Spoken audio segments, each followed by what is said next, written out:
Assalamualaikum warahmatullahi wabarakatuh.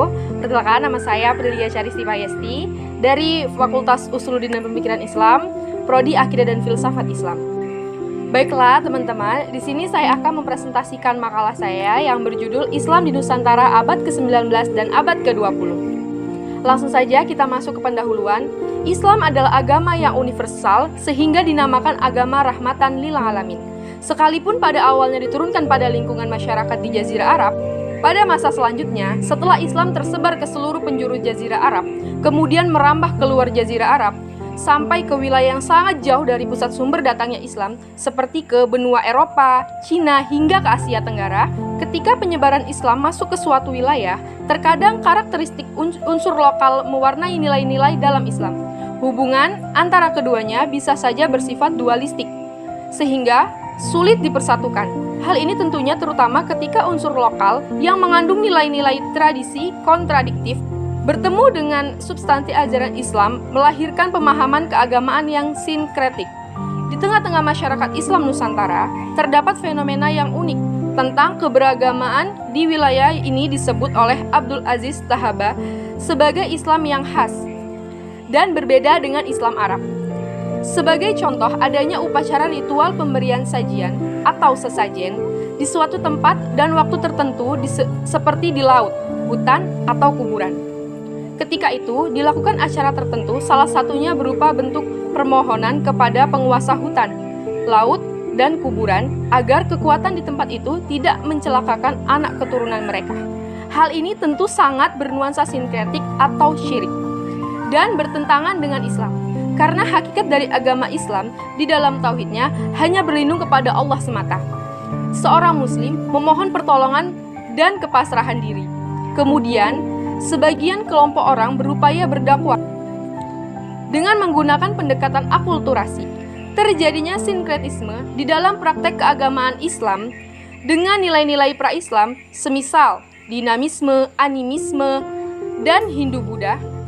Secara kasat mata jelas mendatangkan kerugian, karena dibutuhkan waktu yang sangat lama untuk menemukan kembali nilai-nilai Islam yang genuin atau murni. Berkembangnya paham Islam sinkretis, khurafat, tahayul, dan praktik bid'ah. Semua praktek tersebut dipandang kelompok revivalis atau pembaru atau wahabi sebagai bid'ah dan menyimpang dari Al-Quran dan hadis. Kelompok pembaru lebih menekankan ijtihad agar keluar dari lingkungan yang jumud atau mandek. Berkaitan dengan kedatangan Islam di Nusantara, Harry J. menjelaskan bahwa Islam tidak meninggalkan jejak yang mendalam dan merata bagi penduduk lokal Nusantara. Karena terjadinya sinkretisme Islam dengan nilai-nilai pra-Islam, justru pada waktu berikutnya melahirkan agama Jawa. Akibatnya, proses Islamisasi yang terjadi di Nusantara belum berjalan secara tuntas.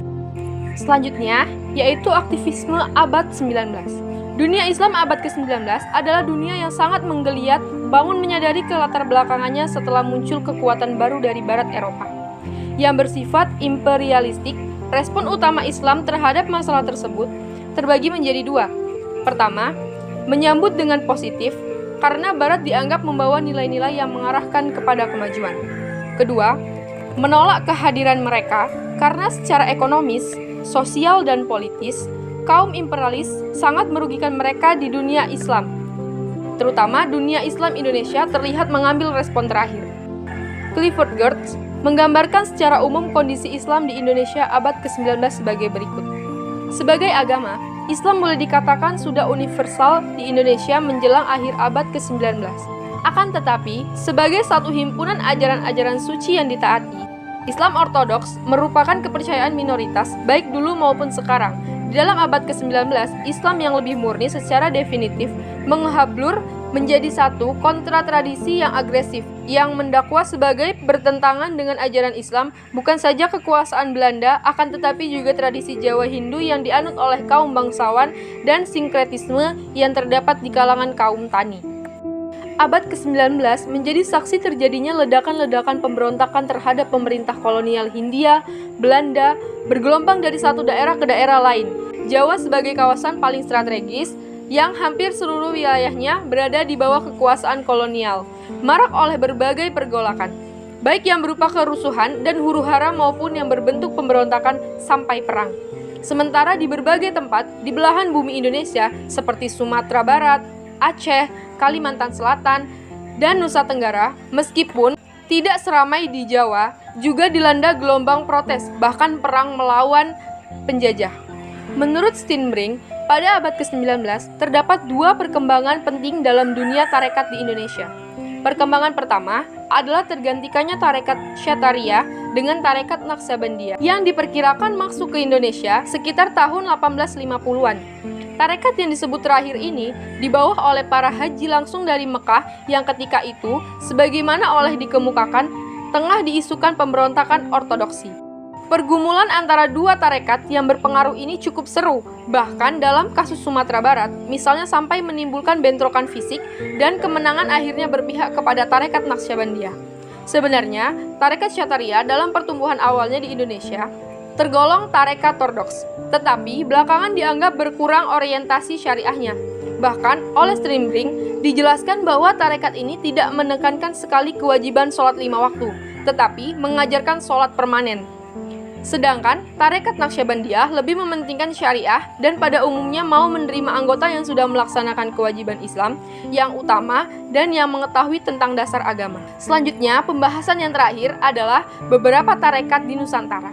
Yang pertama, ada tarekat Qadariyah, Naksabandiyah, Samaniyah, dan tarekat Halwatiyah. Baiklah, kita langsung bahas yang pertama, yaitu tarekat Qadariyah. Tarekat Qadariyah yaitu suatu tarekat yang dinisbatkan kepada nama pendirinya, yaitu Syekh Abdul Qadir Jailani, yang hidup pada tahun 1077 sampai dengan 1166 atau 470 sampai dengan 561 Hijriah. Tarekat ini didirikan oleh Syekh Abdul Qadir Jailani yang nama panjangnya yaitu Muhyi ad-Din Abu Muhammad Abdul Al-Qadir Ibnu Ibi Sohib Zaidos Al-Jailani. Panjang banget. Adalah seorang alim atau ahli ilmu agama Islam dan zahid atau seorang yang mempraktekkan zuhud, tidak terikat hati kepada dunia.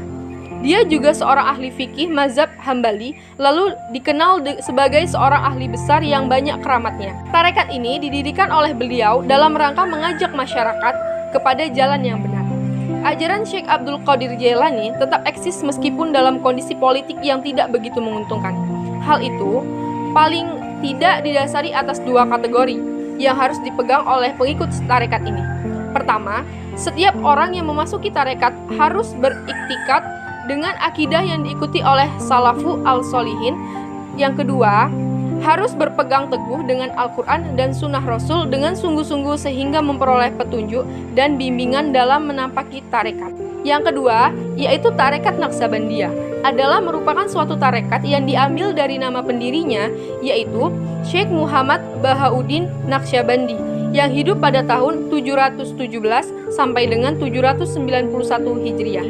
Jika kita membuat ringkasan yang menjadi tujuan pokok dari tarekat Naksabandiyah itu adalah 6 dasar yang sangat penting, yaitu taubat, uzlah, zuhud, takwa, qanaah, dan tasbih. Yang ketiga yaitu tarekat Samaniyah, merupakan salah satu cabang dari tarekat Syadziliyah yang didirikan oleh Syekh Abu Hasan Asy Syadzili. Pendiri tarekat Samaniyah adalah Syekh Muhammad bin Abdul Karim As-Samani Al-Hasani Al-Madani pada tahun 1718 sampai dengan 1775 Masehi. Tarekat ini masuk ke Sudan atas jasa Syekh Ahmad At-Thayyib bin Basir yang sebelumnya belajar di Mekah sekitar tahun 1800-an.